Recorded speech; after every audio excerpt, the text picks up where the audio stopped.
ML1 पहली दफ़ा पाकिस्तान में एक मॉडर्न रेलवे बनेगा। यहाँ तो कोई रेलवे बना ही नहीं है। वो कार्गो के लिए भी, यानी जो वो इकोनॉमी को उठाएगा, क्योंकि असल जो कार्गो है वो तो रेलवे पे ट्रैवल करती है। हमारे तो रेलवे इन्होंने तबाह करके रख दिया, सड़कें तबाह हो जाती सारी सड़क, बहरहाल वो और सो ML1, बादशाह डैम, ममान डैम हमारे ज़माने में शुरू हुए। 2 नए शहर जो रावी सिटी है और जो बंडल आइलैंड कराची, ये 2 बिल्कुल नए शहर बन रहे हैं, मॉडर्न सिटीज़ बन रही हैं। इन्होंने क्या किया? पॉइंट मेरा कहने का ये है कि इन्होंने 10 साल में कर्जे हमारे पर चढ़ा दिए। आधा हमारा जितना पैसा इकट्ठा करते हैं टैक्स रेवेन्यू वो चला जाता है इनके लिए हुए कर्जों की किस्तें अदा करने पे, और उसके बाद ये कह रहे हैं हमें कि नहीं जी हमारी आप पीछे हट जाए, ये जो नैब को ख़त्म कर दें, फिर ठीक है आराम से इमरान खान हुकूमत करे जिस तरह इन दोनों ने 10 साल की थी। अब इनको फिक्र पहले दिन से है कि गवर्नमेंट गिरा दो, आज गिरा दो, कल गिरा दो, परसों। इनके 10 साल में जब 4 गुना ज़्यादा कर्जा चढ़ रहा था, तब क्यों नहीं इन्होंने कहा गवर्नमेंट को गिरा दो? तब तो एक गवर्नमेंट को बचाने पे लगे। आप रावी फ्रंट सिटी की बात कर रहे हैं और बंडल आइलैंड की बात कर रहे हैं, लेकिन बिजनेसमैन बहुत से महसूस करते हैं कि बहुत एम्बिशियस प्रोजेक्ट है। 2013 से पहले मौजूद था रावी का प्रोजेक्ट, शहबाज शरीफ की गवर्नमेंट ने इम्प्रैक्टिकल समझ के इस पर अमल नहीं किया।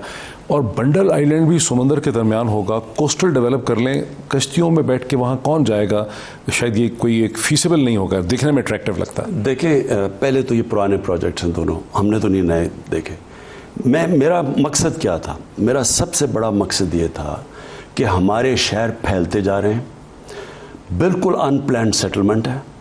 इनको ना हम सीवरेज दे सकते हैं, ना इनको हम सही माने में बिजली दे सकते हैं, ना गंदगी उठा सकते हैं, ना कचरा उठा सकते हैं, और फैलने से फूड सिक्योरिटी हमारी इम्पैक्ट हो रही है। आगे पाकिस्तान को प्रॉब्लम आना है फूड से, हमारी आबादी बढ़ती जा रही है, हमारी ज़मीन अगर कम होती जाएगी काश्तकारी के लिए, तो आखिर में तो लोग यहाँ तो इस बार ही हमें गंदम इंपोर्ट कर रहे हैं।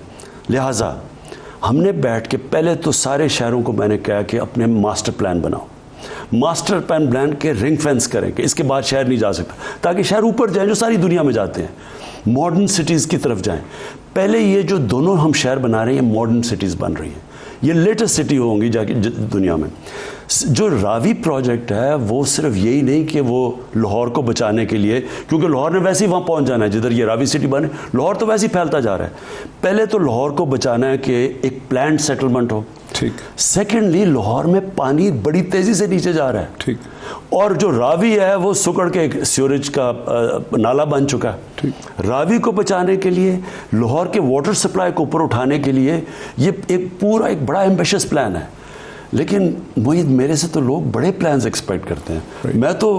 मैं तो ये छोटे प्लान में मानता ही नहीं। मैं तो सोच रहा था कि हम कोई ऐसे प्लान बनाए जिसमें सबसे बड़ी चीज़ रोज़गार मिले, नंबर 2 हमारी इंडस्ट्री चलनी शुरू हो। जब कंस्ट्रक्शन शुरू होती है तो 30 और इंडस्ट्री साथ चलनी शुरू हो जाती हैं, उसमें हमारी वेल्थ क्रिएशन हो। जब तक मुल्क में हम अपने दौलत नहीं बढ़ाएंगे, वेल्थ क्रिएट नहीं करेंगे, हम कर्जे वापस कैसे करेंगे? कर्जे, सुनो ना, हमारे ऊपर अब कर्जे इतने चढ़े हुए हैं, इन्होंने चढ़ा दिए हैं, आधा पैसा तो रेवेन्यू उधर चला जाता है।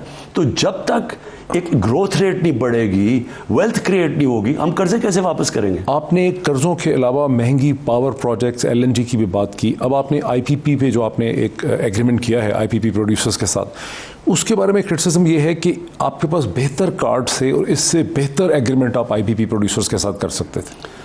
देखिए मोहित, प्रॉब्लम तो ये है कि जो कॉन्ट्रैक्ट्स IPPs के साथ साइन किए गए वो IPPs का तो कसूर नहीं है। आप गवर्नमेंट हैं, आपका काम है अवाम के इंटरेस्ट को प्रोटेक्ट करना। आप मेरे साथ मिल के कॉन्ट्रैक्ट साइन कर देते हैं जो कि अवाम के इंटरेस्ट के ख़िलाफ़ है, मेरा कसूर तो नहीं है। आपने मेरे से पैसे लिए, कमीशन ली, किकबैक्स लिए, और आपने मेरी मदद कर दी कॉन्ट्रैक्ट में जो कि पाकिस्तानी अवाम के ख़िलाफ़ है। ये हुआ है पाकिस्तान से। बिजली की जो आज जनरेशन है पाकिस्तान में वो है 17 रुपए की, जो एवरेज बनती है। मुख्तलिफ कॉन्ट्रैक्ट्स है ना, मुख्तलिफ किस्म के पावर जनरेशन के कॉन्ट्रैक्ट्स किए गए हैं, और जो हम बिजली बेच रहे हैं वो आगे दुनिया में महंगी तरीन बिजली है, वो है 14 रुपए की।